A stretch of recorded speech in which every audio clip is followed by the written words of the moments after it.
I'm sure you'll be excited as I am to hear from Kongjian Yu, a farmer's son trained at the Harvard Graduate School of Design. Kongjian Yu is a founder of the Peking University College of Architecture and Landscape Architecture. He is also founder and principal designer of Touriscape, which Fast Company called one of the 10 most innovative architecture companies of 2021 for balancing China's hyperspeed urbanisation with green sponge cities. An often outspoken voice in the world of landscape architecture and urbanism, Yu has been heralded by Michael Sorkin as a hero of effective advocacy within a system fraught with perils. Several of Yu's core ideas for nature-based climate adaptations include the sponge city concept. These have been adopted for nationwide implementation by the Chinese government and have had a global reach. A fellow of the American Society of Landscape Architects and a member of the American Academy of Arts and Sciences, Yu received the International Federation of Landscape Architects Sir Geoffrey Jellicoe Award in 2020. Professor Yu will be presenting virtually this afternoon. Over to you, Professor Yu. So I want to share my slides. So how is the voice? Sounds good? Yes.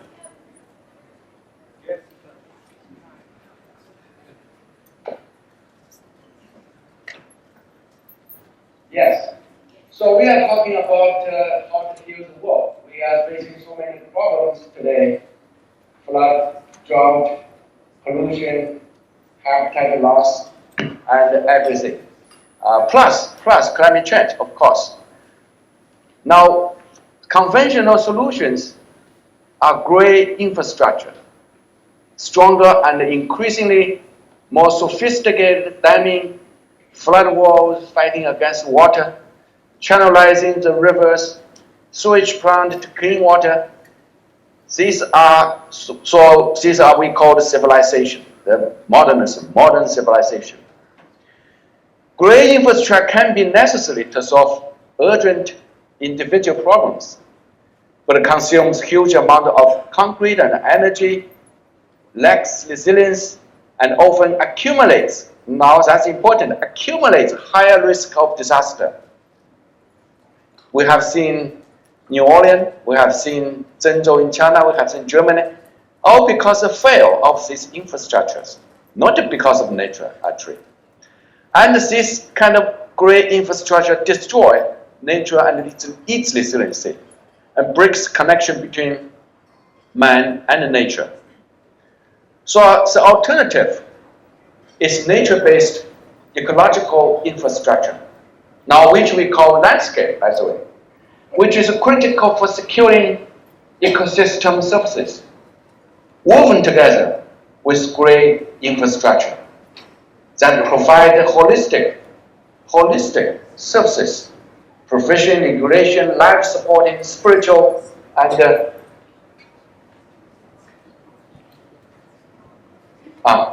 cultural splits, cultural service. So I just flipping through the slides. The alternative is actually landscape, the ecological infrastructure. The next one. Water is a key to such ecological infrastructure. A city built on water-centered ecological infrastructure is called a sponge city. Its philosophy is to retain water, slow down water flow, and be adaptive to water.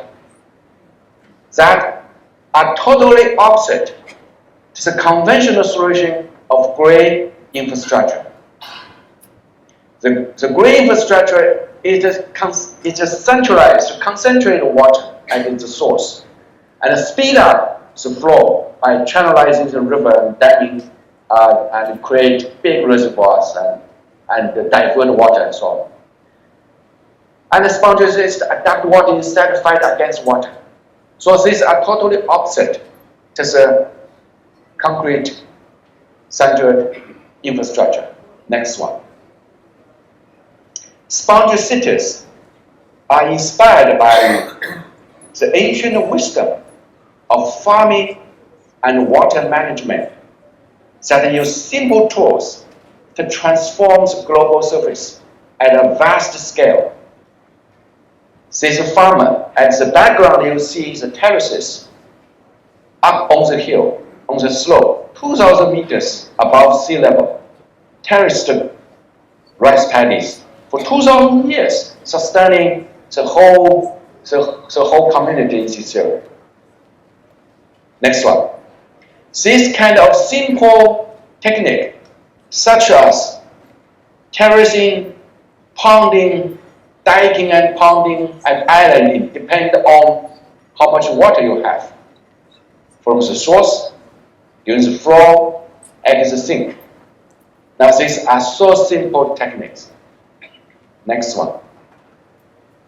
So for over 20 years, we have tested and built over 500 projects in over 200 cities in China and in other parts of the world. And here, just next one. For example, flood adaptation.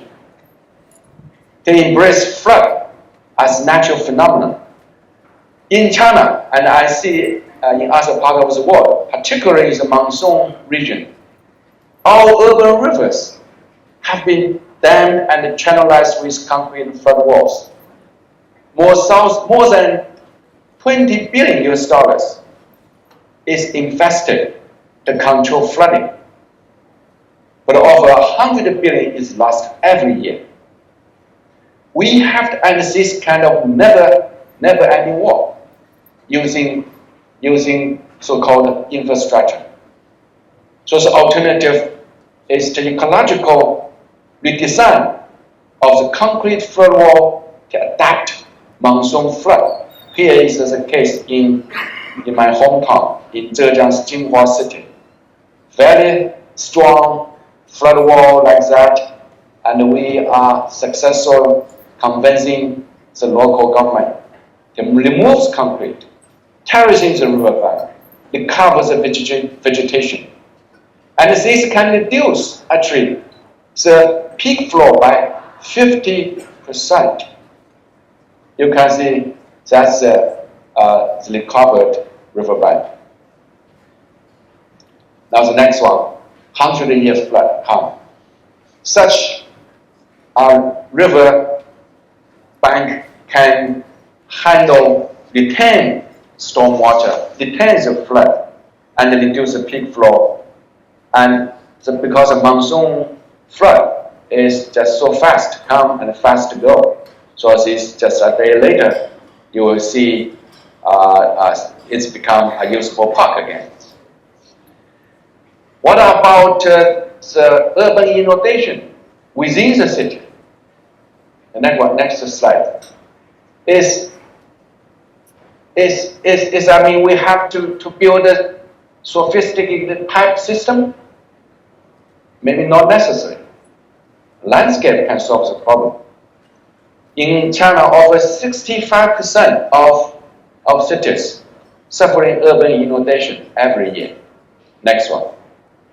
So we apply this terracing, ponding, islanding, very simple technique to create sponge in the city, in the middle of the city, the resilient sponge. This is a case in Sanya city in China, in South China's Hainan Island, about 1 square kilometer in size, right in the middle of the city. Next one. We create a habitat and public space all together, but vertically, in layers. Above is for people, underneath for water, and birds on the islands. So this was the rendering, and this is the process of construction. It actually only takes 1 year to finish the project, and the third year you will see it overgrown with abundance of green and become a resilient sponge that will retain a million cubic meter of water. This is during the monsoon season. Islands. On this island will be useful space for people during the dry season, and during the monsoon season you can use above the canopy web of pedestrian system. And next one. There's a comparison between 2015 and 2021. In just 5 years, you see such a huge difference from a buried ground into a green, lush, vegetated urban green sponge. This is a simulation. 2015, you will see how much urban inundation caused the city to get as a problem, and 5 years later, you see the problem gets solved, and also development surrounding this green sponge. So how much in just 5 years, how much part of the city got developed, and the property value in this area tripled in just 5 years, tripled.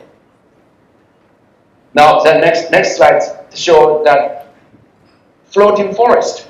This is another project we have done just in Nanchang, in the Yangtze River Delta area. Flood and urban inundation was a big problem for the city. Now there was a site. The site was about 126 acres at the suburb of the area, which will be developed. The surrounding area will be developed. The site was an urban dump for coal ash, heavily polluted, but also the city suffering urban inundation. So the idea is to create an urban green sponge that can retain water. And the solution is to adapt to the monsoon season's flood. Allow people to use it during the dry season, because the monsoon season is very short here in this area. So you will have a floating forest. Use very simple technique to transform the coal ash into islands. The coal ash mixed with local dirt, the clay. So mix with clay and create these floating islands, inspired by the ancient farming technique in the water, like Aztec people in Mexico City, and also the Chinese people at the Pearl River Delta did create islands. That's just 2 years later. You will see how much beautiful is it, and it is a park used by people, and it is a habitat for birds, for migrant birds, and certainly it is a green sponge to retain about 2 million cubic meters of water. At different seasons, it's used by people. How welcomed by the people here, and it certainly is a kind of it's a designed nature, it's a reclaimed nature, or it's a created nature that have a new aesthetics in between the nature and the ornamental park. The next slide, you'll see how many birds in the sky, and the city developed around this green sponge. Bridges connecting the islands. The next one is water cleansing.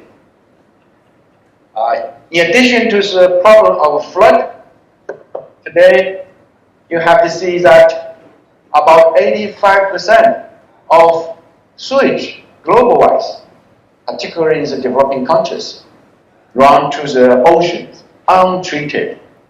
And in China alone, 75% of surface water is polluted. So people were saying we are going to build more and more sewage treatment plants, use industrial technologies. You can do that, but that can be very expensive and consume huge amount of energy. So solutions, alternative solution is landscape. The constructed wetland can remove nutrient through biological process. The next slide, you will see the sections, how we learn from the farming technique, create terraces to reinforce the cleaning process, allow the grey water to run through the root system of the vegetation community. Next one. You will see how the dirty water can be cleansed. Now, here is an example, and we designed the landscape as an experiment. This is in Handan City in North China's Hebei province. A huge dump site,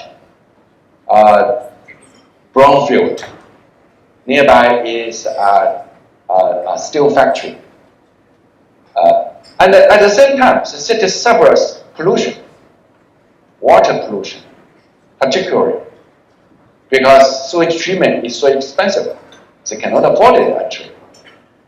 So the primary treated water will be pumped, will go to this area, and we terracing the dump, the waste dump, and recycle the water and clean the water during the process. So we create a park at the same time clean the water and it covers the vegetation. Now here we design this site as an experiment. You can actually allow students to test how the water runs through the ponds, the terraces, the dike system, and produce data. We have designed 10 different combinations of wetlands and habitat and vegetation, so create a huge amount of data for people to learn. And we find that 1 hectare of constructed wetland can produce 800 cubic meter of clean water from 5th grade to 3rd grade. The 3rd grade is safe and allow people to swim, can allow people to swim. Now this was a site, and that's today in just by the construction process in just one year. As I said, because the technique is so simple, that just cut and fill and just use local labor and build on local. No export, no import dirt. This is a combination of a series of ponds and terraces. And you even can see how the different terraces have different vegetation and a measure system, evaluation system here. This is a measurement system. Different part you can produce all different kind of data. So 85%, the charts show that 85% of the nutrients, phosphorus, nitrogen, can be removed by this process, and so you can save 50% of energy compared to the normal sewage treatment system. Now, this can be an effective solution for larger scale water issues. Here is a Bohai Sea, about 700 square kilometers in size, seriously contaminated because of the runoff of the urban and rural chemicals. Imagine in China, about a third of global chemicals has been used in farming in China. Fertilizers, chemicals, pesticide, and about 50 to 60% of those chemicals get wasted and runs into the ocean. That's the result. So the landscape can be the solution. So we create a porous ocean coastal line. Here was the site, and we create a sponge-like coastal beach. and catch the urban and rural runoff, to clean the chemicals. What I mean chemicals, mainly phosphorus and nitrogens and so on. This is an example show you how this can be an effective solution. Simple, sustainable, and beautiful at the same time. Next one, the climate resiliency. Mitigating storm risk. We have such long coastal line which is going to suffer climate change. The surge, storm surge. This is in NZILA, in Hainan Island again. People already built such concrete flood wall, concrete ocean flood wall. And it's going to be stronger, even stronger. Now, I was lucky to be successful in convincing the local mayor to abandon this kind of solution because it destroys the relationship between the city and its ocean, meanwhile destroys nature's habitat, the mangrove. So as a society, you will see, it's totally destructive, a huge concrete wall. But it's also challenging to find an efficient and an inexpensive method to re-establish the mangroves that have been destroyed. So the idea is to learn from the ecological science, ecological science understanding about how the fresh water and the black water meet, the ocean water and the fresh water meet to turn the water into blackish. And that allows the mangrove to get established. So we create these interfinger ecotones to let nature to take over, to initiate the process of mangrove recovery. Thus, that's also taken only 3 years. That was this, you will see, the interfingering landscape. The outer space, outer fingers are for habitat, for birds, for migratory birds. But the city side, you will see for people to use. Next slide shows the dumping site. It was before. This is the site. And that the next slide shows that in just 3 years, a lifeless land within a concrete flood wall was transformed into a large mangrove park. And people use a pavilion to watch birds across the water. Next slide. Now I'm talking not just about individual parks or just a piece of land, a piece of park. I'm talking about the whole infrastructure. The transformation of the whole infrastructure from gray into green. Here is a homemade reserve river in Haikou, Hainan Island, about 20 kilometers long. For 20 years, the city government invested millions and billions of dollars trying to clean up the river, to enforce the river to be as a flood control infrastructure, but never get the problem solved. Because it's just so simple, as I mentioned. You cut off the nature system, lose the resiliency. The grey infrastructure has no resilience at all. You see the dredging the riverbed because it's paved with concrete and enforces the riverbank with higher and higher flood wall and turns the river totally into concrete. So we are successful in convincing the local government to remove the concrete and terracing the riverbank, transform the grey river into a spongy green river. The terraced riverbank function as a filtrator system for urban runoff and grey water. Now this is a riverbank sponge system, terraced wetland system, cleans the water. So the whole infrastructure got transformed. Again, in just a very short period of time. In 2 years, actually, the whole system. And the result is really amazing. 80% of pollution, I mean the nutrients basically, nitrogen, phosphorus, is removed. And bird habitat recovered. Now these islands, these small islands are recycled concrete and transformed into habitat for birds. So we are talking about the whole system. I'm talking about sponge system across scales, a planet even. Now this whole city transforms the gray into green and turns the water runoff system into spongy landscape corridors and patches of wetlands and retain and clean water, and also community green gardens all the way go into your backyard.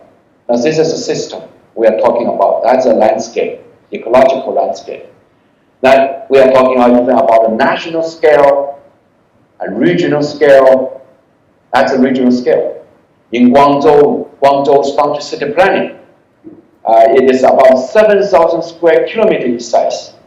We did this master plan and implemented at the local scale.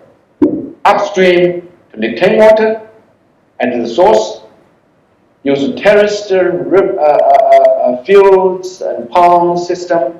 Now, by the way, those are traditions of Chinese culture, Chinese agriculture. It's just been ignored during the past urbanization process and the modernization process.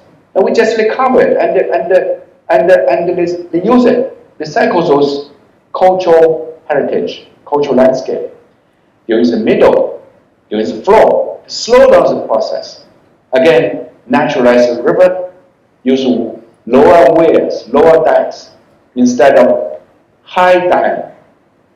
And at the sink, at the lower section or at the lower reach, to be adaptive.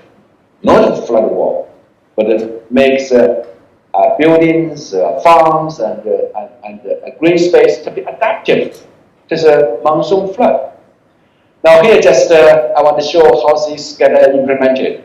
The next slide shows a rendering of a city within the Guangzhou city. It's about 10 square kilometers in size. We are the urban designer of this whole area. And we certainly created a sponge into the city. This sponge will just inspired by, as I mentioned, this agricultural farming techniques. A series of pond system that's built. Tens and hundreds of these ponds filtrating grey water and clean the urban runoff and create a habitat for birds and certainly a large vegetation become a beautiful park for people. That's it is. You can see how people use this space become urban oasis.